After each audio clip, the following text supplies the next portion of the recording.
Sono il professore Chiadini, docente di ottica e microonde nel corso di studi di ingegneria elettronica.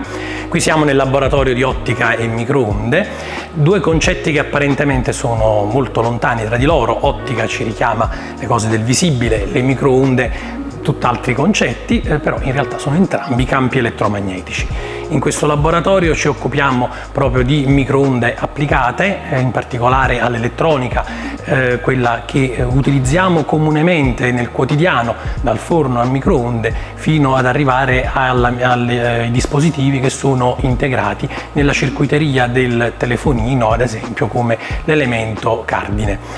Ci occupiamo anche di aspetti riguardanti l'ottica, in particolare qui realizziamo delle reti in fibre ottiche a partire da fibre ottiche nude fino ad arrivare al cablaggio completo per la realizzazione di queste reti locali.